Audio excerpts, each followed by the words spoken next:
C'est vraiment top. Salut quoi. Ouais, ça fait longtemps qu'on s'est pas vu, effectivement. J'ai un peu la flemme.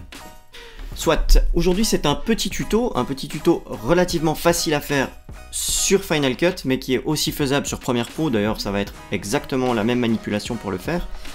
Et en fait, c'est un effet qui s'appelle l'effet Vertigo, qui était à l'époque utilisé par Hitchcock.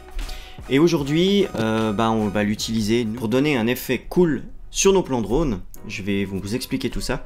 D'abord, je vais vous expliquer ce que c'est que l'effet Vertigo. Donc en fait, l'effet Vertigo a été initié par Alfred Hitchcock en 1958. C'est un effet qu'il a utilisé dans son film Sueur froide, soit Vertigo. Et en fait, c'est quand le premier plan va rester fixe, mais l'arrière-plan va s'éloigner, ou s'avancer, mais plutôt s'éloigner, ce qui va donner un effet de sueur froide, comme le titre du film. Voilà. C'est un effet qui est utilisé très souvent dans le cinéma, et la plupart du temps on s'en rend même pas compte, mais quand on sait le faire, ça ajoute vraiment une plus-value sur nos vidéos, surtout sur les plans drone, parce que je fais pas de film d'horreur, peut-être pas encore. Du coup je vais vous expliquer tout ça, je vais vous montrer comment on fait sur Final Cut. C'est parti, on se retrouve sur Final Cut. Du coup on se retrouve sur Final Cut, donc là nous avons nos plans. Des plans drone qui se passent en Suisse, des fabuleuses montagnes avec le lac Léman.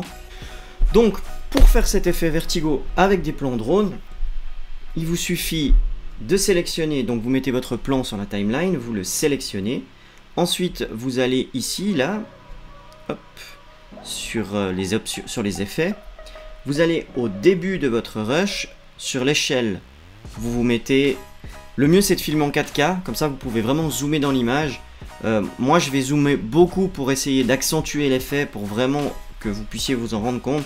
Donc je vais monter à 150%. Hop, voilà. On met la keyframe, ne pas oublier. Et ensuite vous vous mettez à la fin du rush. Et vous vous mettez à 100. Voilà.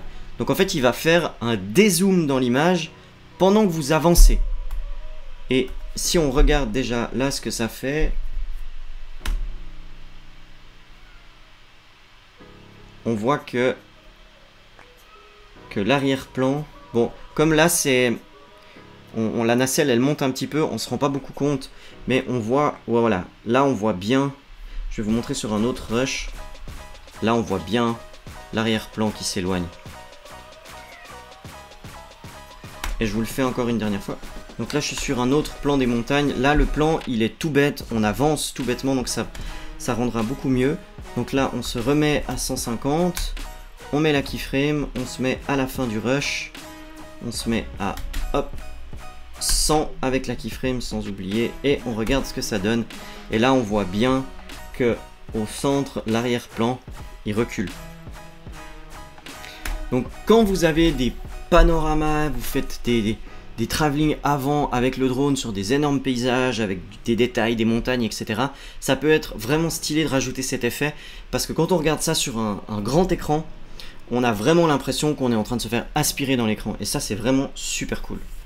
Et il y a une autre possibilité pour faire ça, vous avez un plugin gratuit, qui s'appelle mVertigo, et il va vous simuler cet effet là, si vous mettez le plugin dessus comme ça, puis vous regardez un petit peu, donc là il va vous avez plein de réglages, si vous voulez hop, zoomer un peu moins. Je vais me laisser basiquement comme ça, je vais regarder ce que ça donne. Ouais, ça donne encore assez bien. En tout cas sur ce plan, je dois avouer que c'est pas mal. Voilà, donc ça c'est pour apprendre à faire l'effet Vertigo en post-prod. En tout cas, j'espère que ce petit tuto vous a plu. Ça peut être vraiment stylé d'ajouter ça sur vos plans, sur vos montages, vos vidéos de vacances, etc. Si ce petit tuto vous a plu, n'hésitez pas à vous abonner à la chaîne YouTube. Moi, ça m'encourage à en faire d'autres. Vous pouvez aussi me suivre sur Instagram. Je suis plus actif que sur YouTube. Je fais pas mal de stories quand je suis en tournage. Donc ça me fait plaisir de vous retrouver là-bas. Et je vous dis à bientôt pour une prochaine vidéo. Ciao!